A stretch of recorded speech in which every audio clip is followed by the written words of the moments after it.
صراط الذين أنعمت عليهم غير المغضوب عليهم ولا الضالين. آمين. آمين. أعوذ بالله السميع العليم وبوجهه كريم وسلطانه قديم من الشيطان الرجيم. بسم الله الرحمن الرحيم وبه نستعين. اللهم صل على سيدنا محمد وعلى آله وأصحابه وسلم. آمين. Atọrọkẹ́ àti ìgẹ̀ náà fún àwọn àfáà wa tí wọ́n jẹ́ ká máa nábì náà. Rahimahumullah. Bẹ̀rẹ̀ látòrí bàbá wa àfáà àgbà Rahimahullah. Mọ̀lánà Shehu Tajul Adab rahimahullah. Rahimahullah. tó fi dórí bàbá wa Mọ̀lánà Sheikh Kamaluddin Al-Adabi. Rahimahullah. Bàbá Mọ̀lánà Sheikh Alhaji Abdulrahim Aminullah oníwàásí àgbáyé. Rahimahullah. tó fi dórí bàbá tí wọ́n nù wá ní Al-Qur'an Al-Karim, tí wọ́n kọ́ ní Al-Qur'an Al-Karim. Bàbá wa Mọ̀lánà Sheikh Alhaji Abdulrasheed Medadi rahimahullah. Ọlọ́run bá ṣàlékún kẹrẹ fún wọn. Àmín. tó fi dórí àwọn bàbá wa Mọ̀lánà Sheikh Salahuddin Atẹ́ṣiṣe nílùú Kìsì. Rahimahullah. tó fi dórí bàbá wa Mọ̀lánà Sheikh Adam Al-Ilori Rahimahullah. rahimahullah. Rahimahullah. tó fi dórí àwọn bàbá wa ní Zumura, àwọn bàbá wa lágbàjì, Rahimahullah. àti gbogbo àpapọ̀ àwọn ẹni ọlọ́run tí wọ́n gbìyànjú, tí wọ́n kópa nígbà tí ò rọrùn, yàtọ̀ sígbà tó ti di à ń fẹ́rànjẹ̀kọ. gbogbo àwọn àfa àwọn ọlọ́mọ kéwù sí yìí àti di afẹ́rànjẹ̀kọ. àfi bọ́tà jẹ búrẹ́dì lóhun tá à ń fi kéwú ṣe nísìnyí. gbogbo àwọn bàbá tí ó pé ìgbìyànjú wọn,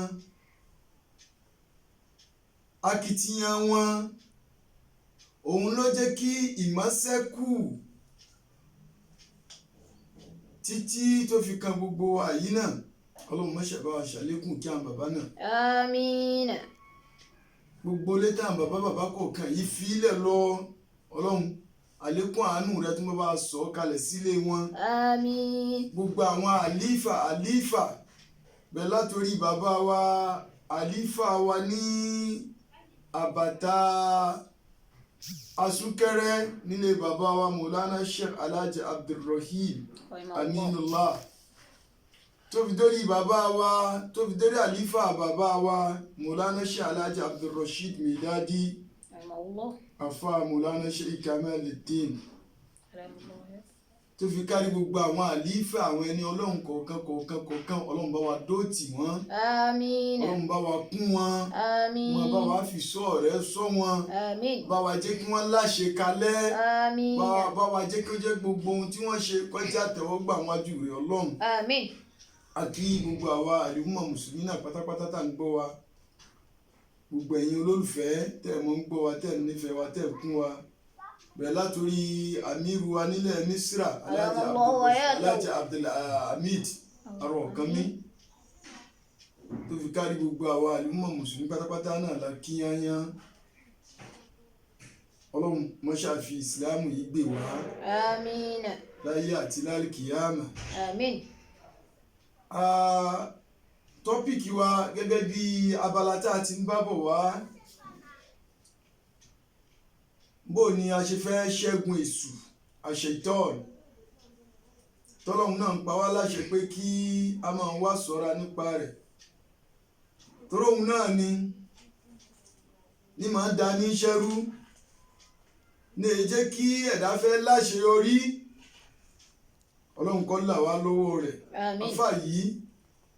ẹ̀túnjá wá sọ̀rọ̀ ń pa rẹ̀ isti'adha. أعوذ بالله من الشيطان الرجيم بسم الله الرحمن الرحيم. Ànábì wa Muhammad sallallahu alayhi wa sallam ògbólóhùn yìí lànàbì kọ̀ọ̀kan náà sábẹ́ tá ànàbì sọ pé ìfì kankan mọ̀ ẹ́ ìkọ̀ ẹ̀ ní kankan tó o bá ti mọ nǹkan yẹn tó lọ́hùn wí ó ti là nípa gbogbo aburú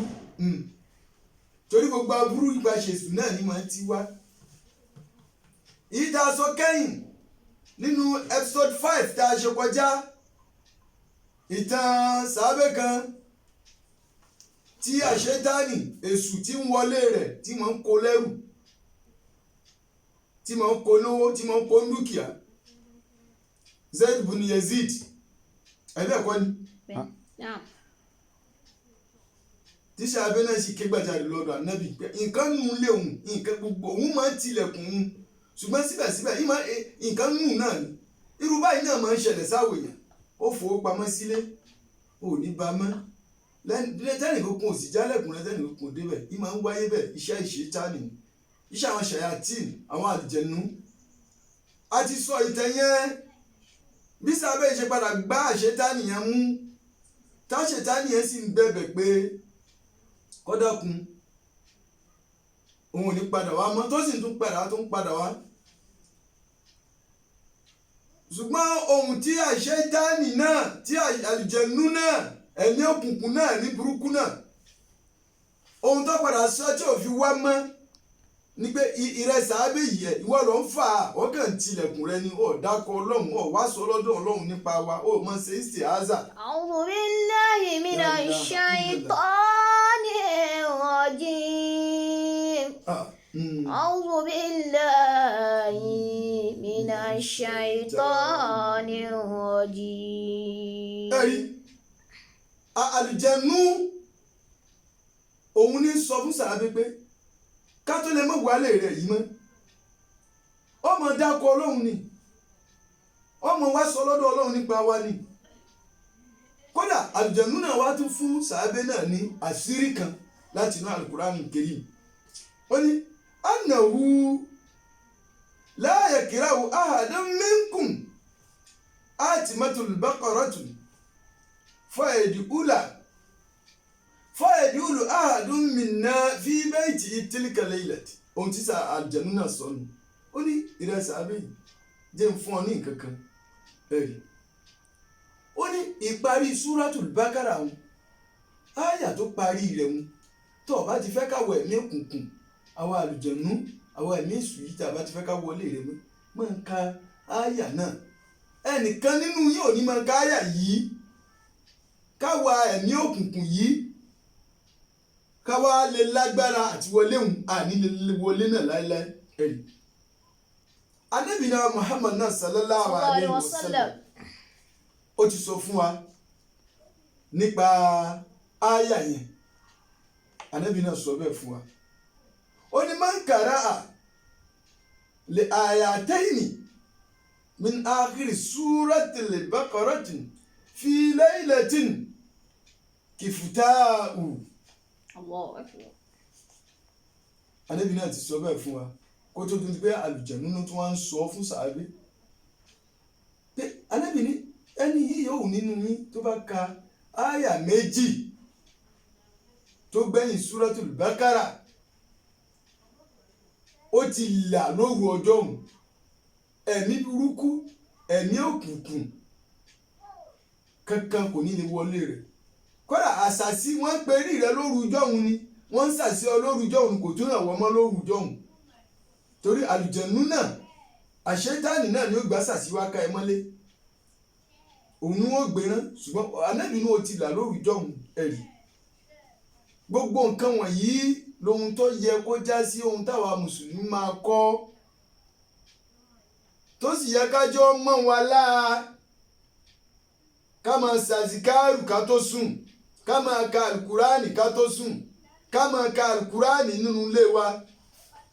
bẹ́ẹ̀ ni alukurani tẹ́rí yẹn min akhazami ma yudafi'u bi sharri shayatin inú ohun tó fi tóbi jù inú ohun tẹ́ ẹ̀ máa fi wá ìdáàbòbò nípa àwọn àṣetán àwọn ẹ̀mí òkùnkùn àwọn àlìjẹ̀nú iná làkùránì jẹ́ kí ẹ̀ mọ̀ ká àti kàdíìsì kan fún wa sẹ́yìn inú episode 3 tá a ṣe tá a nẹ́bí ń sọ fún wa pé la taj'alu buyutakum kal-maqabir fa inna ash-shaytana yafirru min bayti yaqra'u fihi suratul baqara tá a nẹ́bí ni ẹ má jẹ́ kí ilé yín dàbí erí tẹ́ ẹ má jẹ́ dàbí bí ààyè òkùnkùn torí pé àṣetánì àwọn ẹ̀mí òkùnkùn wọn máa ń sákò ní àyè tá a bá ti ń ka suratul baqara a ti tún ká fún wa sẹ́yìn ọ̀rọ̀ Ànábì tí ń sọ pé mathalul bayt yakra'u fiha Qur'an wal baytu la yakra'u fiha al-Qur'an kamathalil hayyi wal mayyit. Ànábì ní àpèjúwe ilé tá a ti ń ka alukurani àtàpèjúwe ilé tá a kì í ka alukurani ń bẹ ó dà gẹ́gẹ́ bí àpèjúwe ààyè àtòkú ni létà ń ka alukurani lọ́dà gẹ́gẹ́ bí ààyè ilé tí mí tó yẹ tálùbáríkà àwọn nǹkan kan dáadáa ọmọ sọ̀kalẹ̀ síbẹ̀ ṣùgbọ́n ilé tá a bá wá kí n ka alukurani ń bẹ ń kọ́ ó dà gẹ́gẹ́ bí òkú ilé ni ilé tó ti kú ni ẹ̀rí àdìsí tá a fẹ́ gbé wá tá a fẹ́ tún fún wa lẹ́nìí láti tún jẹ́ ká mọ̀ pé kùránì kíkà ó ṣe pàtàkì fún wa nínú ilé wa láwa tá a bá lọ́mọ àwa tá a bá mọ àlùkùránì kà fúnra wa tá a sì lọ́mọ tọ́mọ àlùkùránì kà oríire ńláńlá kan ní fún wa ṣùgbọ́n ọ̀pọ̀lọpọ̀ òbí kò mọ̀ program wa tèmi a lè fún ní challenge fún gbogbo àwọn òbí àbí fún apá kan àwọn òbí tí wọ́n kì í ṣe follow up lórí kéwú táwọn ọmọ wọn ń ké ọ̀pọ̀lọpọ̀ òbí ò mọ̀ pé oríire kékeré kọ́ ló wà ń bi ká máa ka alukurani nílé wá ọmọ òkè ọlọ́run tí wọ́n kádàrá gbọ́ ọlọ́mọ tí ń lọ lé kéwú máa dagúnlẹ̀ nínú ilé ẹni kó máa ka alukurani yẹn ẹni kó máa ké lóòrèkóòrè oríire ńláńlá ń bẹ́ẹ̀ fáwọn òbí òun ká tó wá pé ọmọ tí ń ké ká tó pé nítorí kọ́ bá àmọ́ gbàgbé yàtọ̀ sí torí kọ́ bá àmọ́ gbàgbé kéwù yẹn kọ́ mọ́ gbàgbé alukurani yẹn kíké tí ń kà nù ilé yẹn oríire ńláńlá ń bẹ́ẹ̀ fún wa ẹ̀rí òun dà nẹ́bí ń sọ fún wa tá a fi mọ̀ pé oríire ńláńlá ń bẹ fún wa láwọn òbí tọmọ tí wọ́n ń ka kurani tá a lọ́mọ tó lọ lé kéwù tá a wá ń dagúnlẹ̀ nulẹ̀ tá a ń da jòkó nulẹ̀ pé máa kà á máa ké ká máa gbọ́ gbóhùn sókè. Ànábì wa Muhammad sallallahu alaihi wasallam ń sọ fún wa pé inna bayta la yantasi'u ala alihi wa ta'daruhu malaikatu wa ta'juruhu shayatin wa yuksiru hayrahu an yakra'u fiha Qur'ana Allahu akbar ẹwọ̀rọ̀ Ànábì wa Muhammad sallallahu alaihi wasallam. Ànábì ní dájúdájú ilé kan yóò máa gbòòrò fáwọn ará ilé náà ilé yẹn yóò máa gbààyè fáwọn ará ilé náà ilé náà ọkàn wọn balẹ̀ ń bẹ ìrọ̀rùn ọmọ bá wọn ń bẹ ìdẹ̀kùn ọmọ bá wọn nínú ilé náà. Ànábì ní wọ́n ta'daruhul malaikatu kódà àwọn màláìkà àkẹ́ àwọn màláìkà aláàánú àwọn ẹ̀mí mímọ́ àwọn màláìkà nù là ń pè lẹ́mìí mímọ́ bá a ṣe ń pè àwọn àṣàyàtìn àwọn àlìjẹ̀nú àwọn èṣù bá a ṣe ń pè àwọn lẹ́mìí òkùnkùn àwọn màláìkà náà àwọn náà máa jẹ́ ẹ̀mí mímọ́. Ànábì ní àwọn ẹ̀mí mímọ́ yóò máa sọ̀ sínú ilé náà wọ́n ta'juruhu shayatin irú ilé ọ̀hún tún wà ní àwọn shayatin ẹ̀mí òkùnkùn ẹ̀mí àlìjẹ̀nú ẹ̀mí èṣù ẹ̀mí kẹ̀mí wọ́n ta'juruhu wọ́n máa yanrú ilé náà lódì ní wọn ò ní wọlé hùn wọn ò ní gbénu ilé náà. Ànábì wa ní ẹ̀rí wa yuksaru fihi khairu irú ilé òǹkún tún ní orí ọmọ pọ̀ ń bẹ̀ orí ọmọ sọ síbẹ̀ orí ọmọ wọ bẹ̀ Ànábì wa ní ilé ìwòtẹ́ ẹ̀mí Allahu akbar sallallahu alayhi wa sallam Ànábì ní ilé òun ni ayakira àfi il-Qur'an ilé yìí yóò tí wọ́n bá ti ń ka Kùránì òun là ń sọ o ẹ̀rí ṣé ẹni pé ó dọwọ́ wa láwa tá a lọ́mọ ká mọ́ fojú yẹpẹrẹ wo ẹ̀kọ́ Al-Kùránì tí wọ́n lọ ń ké mọ́ ọ̀pọ̀ àwọn apá kan òbí wọn ò ka ẹ̀kọ́ Al-Kùránì táwọn wọn lọ ń kọ́ wọn ò ká kún tó nǹkan kódà ọmọ mi ó ti lọ kọ́ ó tí wọ́n ti ṣe wòlímọ̀ fún ṣùgbọ́n àtọ́dún tó ti ṣe wòlímọ̀ yẹn òbí rẹ̀ ò ríro láti pè é pé wá gbé Kùránì rẹ̀ wá ka Kùránì rẹ̀ wá máa tọ Kùránì rẹ̀ wá máa ké Kùránì rẹ̀ wọ́n kàn rí ní rí pé ó ti ké àti ṣe wòlímọ̀ fún àti sáyẹyẹ fẹ́fẹ́ rẹ̀ fún la ilaha illallah nǹkan nù wá níwò bí tó bá ń ṣe bẹ́ẹ̀ nǹkan sí ọ́ níwò bí tó bá ń ṣe bẹ́ẹ̀ oríire ní bọ́mọ́ ọlọ́wọ́ ni ẹ má jẹ́ àwo àìsàn wọn ò lè kéwú pé torí báyà ń ké lọ́fẹ̀ẹ́ tó lé ìwé wọn lówó tà ń san ọ̀pọ̀ owó ńlá tà ń san nísìsiyìí bá ṣe wà lockdown tí iléèwé wà lockdown tí wọn ò tí ì rí okùn padà yìí mẹ́nu òbí náà ló ti gba tíṣà lẹ́sìn tí wọ́n bá ń kọ́ àwọn ọmọ wọn lé akàwé yẹn kún aválù rẹ̀ àná mọ́ kàwé mọ́ sí wa gbọ́ o àwa náà ń ká àwọn ọmọ wa náà ń ká o ṣùgbọ́n bá a ṣe ń mójútó ìwé yẹn fún wọn tá à ń ṣe follow up fún wọn lórí ìwé yẹn ara ìwé fún wọn ara sọ lé ìwé fún wọn tí wọ́n bá tún darí dé á tún mọ bí wọ́n pé ṣe ti ṣe assignment tí òfin ni wọ́n mú ọkùnrin òbí mélòó ló fẹ́ sọ bẹ́ẹ̀ pé òun bí àwọn ọmọ òun pé ṣé wọn fún ọ ló mọ ọkùnrin lè kéwù ni ṣé wọn fún ọ lásàmẹ́tì lè kéwù ni subhanallah bá a ṣe ń mójútó ìwé wọn yẹn náà lọ́yẹ̀ ká mójútó kéwù fún wọn yóò kórìíre bá àwọn òun yóò kórìíre bá àwọn òbí náà ẹgbọ́n tá Ànábì sọ kódà Ànábì tún sọ ìgbẹ́ ilé mi tún bẹ wa innal bayta Ànábì ní ilé kan bẹ o la yadiku ala ahadihi yóò máa lè fún àwọn ará ilé náà ni ilé náà yóò fún pínpín mọ́ àwọn ará ilé náà ni bí síwù kó tóbi tó ẹ bá jẹ 4 bedroom flat yóò fún pínpín mú wọn ò ní balance nínú rẹ̀ Ànábì ní ilé òun tó wà ní wa ta'juruhul malaikatu àwọn màláìkà àwọn ẹ̀mí mímọ́ wọn máa sá fún ilé náà àwọn màláìkà ò ní yalé náà wa ta'juruhul shayatin Ànábì ní sí àìwárí àwọn ẹ̀mí òkùnkùn àwọn àṣetánì àwọn ẹ̀mí dúdú àwọn ni wọ́n máa wá fíṣítì ilé náà àwọn ni wọ́n máa wá gbélé náà Ànábì tó wá ní wa yuqallu khairuhu irú léwu orí òkèrè ń bẹ orí òní máa sọ̀kalẹ̀ síbẹ̀ dáadáa orí òní máa dà wàràwàrà síbẹ̀ orí òní máa wọ́ ẹbẹ̀ ń gbogbo ìgbà sallallahu alayhi wa sallam Ànábì ní wá ní ẹ wá gbọ́ irú léwu tẹ̀ gan ni Ànábì ní Allah yakira'u fihi al-Qur'an Allahu akbar abẹ́rẹ́kà Ànábì ní ilé káàkiri ń ka Kùránì ń bẹ ọmọ Kùránì ká ó tún dọ́mọ rẹ gúnlẹ̀ kọ́ mọ́ ká tó o bá tẹ̀ wá lọ́mọ tọ́mọ Al-Kùránì ká wọn ò ṣe torí ìyẹn fọmọ sílé kéwú so ti gbé àǹfààní kan bẹ tó tóbi dáadáa fún ọ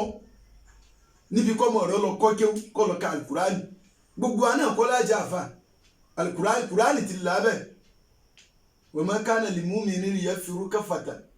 gbogbo wa kọ́ lálọ kéwú táwa jókòó táwa dàfà ṣùgbọ́n Al-Kùránì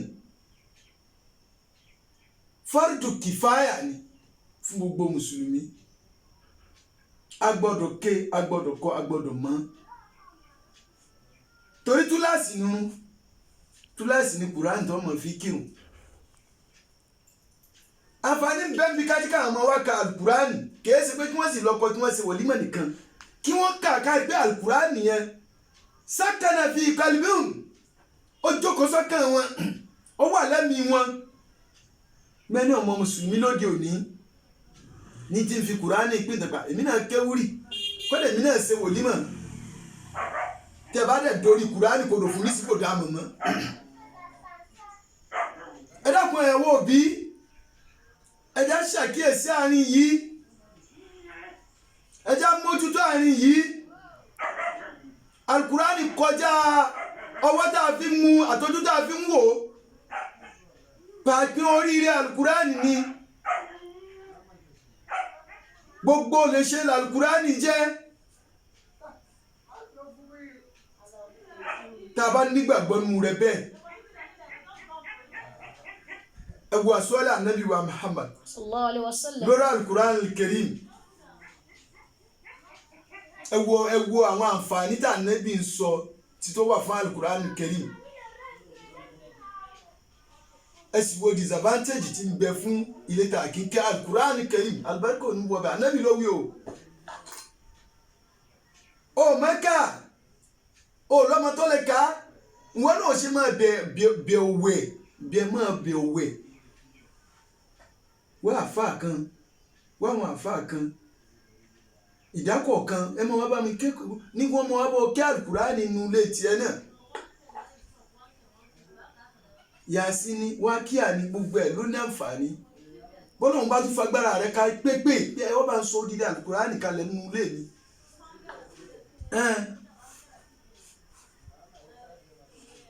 kódà àwa tá a bá wá lọ́mọ tá à ń dagúnlẹ̀ pé kọ́ mọ ká alukurani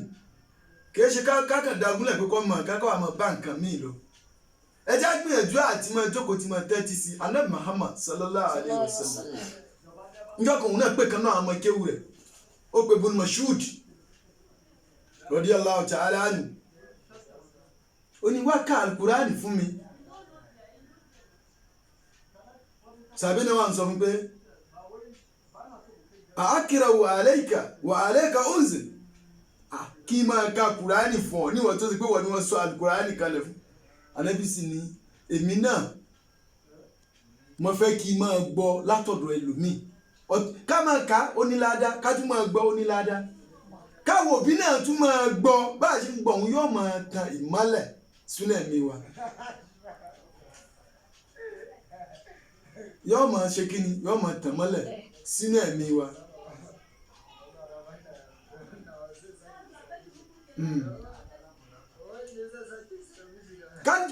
kíkà táwọn ọmọ wa ń kà á nì ká má dá wọn dá bàbá ti dá wọn dá àmọ́nítọ̀ rẹ̀ náà nù ó lè bẹ̀rẹ̀ sí wò kọ́ sálẹ́ǹtì kó lóun ń kà ẹni kọ́ máa gbóhùn sókè kẹ̀mọ́ kódà gbígbóhùn sókè yẹn min wasaili dafu ìṣẹ̀tàní ṣẹ̀yàtìn nínú àwọn ohun tí ọmọ ṣiṣẹ́ bá bí ìmọ̀ láṣetánì dìnà iná ní ká máa ka alukurani ká tó máa gbóhùn sókè ká máa ka alukurani ká máa gbóhùn sókè ìgbóhùn wa sókè ka alukurani yẹn gan yóò tún kẹ̀kún agbára ìmọ̀ ilé àwọn àṣetánì àwọn ẹ̀mí òkùnkùn àwọn ẹ̀mí kẹ́míkẹ́mí yóò máa lé wọn jìnà torí ìjọ kan mọ́nà tí kí anabi wa Muhammad sallallahu alayhi wa sallam ó ń kọjá lọ ó bá bá sàábé kan Sayyidina Umar bin Khattab radiyallahu ta'ala anhu tó ń ka al-Qur'an al-Karim ó bá mi tó ń ka al-Qur'an al-Karim wa huwa yusalli rafi'an sawtahu Sayyidina Umar radiyallahu anhu ó ń ka al-Qur'an ó ń kírun ó ń ka al-Qur'an ó wá gbóhùn sókè ń pe kùránì rẹ̀ ó gbóhùn sókè kò ká silent ìgbà tó wá parí anabi wa Muhammad sallallahu alayhi wa sallam wọ́n bí pé marartu bika wa anta tusalli rafi'an sawtak mo kọjá lára rẹ nígbà tó ń kírun ó ń ka alukùránì rẹ̀ tó gbóhùn sókè lálaalá ẹ̀rí faqala ya Rasulallah ọba ní èrò òjíṣẹ́ Ọlọ́run báyẹn tí ń ṣe àwòkízùrù wọ̀sínáà wá àti rúdù ṣèitọ́n ó ó ní ànábì mo ń ṣe bẹ́ẹ̀ nítorí nǹkan méjì ni bí mo ṣe ń yan náfìlà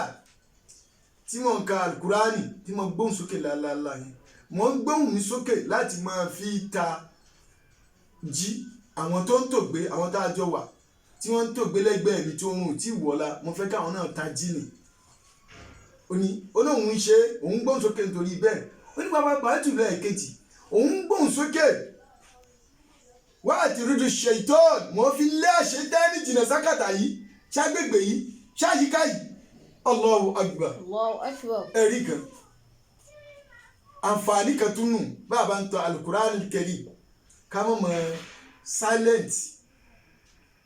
ká mọ̀ gbóhùn sókè níwọ̀nba tó ṣe pé ẹni tó bá wà lẹ́gbẹ̀ẹ́ wa yóò mú gbọ́ ẹni tó bá wà lẹ́gbẹ̀ẹ́ wa gbígbọ́ tí ń gbọ́ òun náà ti mọ lákọọ́lẹ̀ ládàá torí náà ń kọ́ pàtàkì Al-Qur'an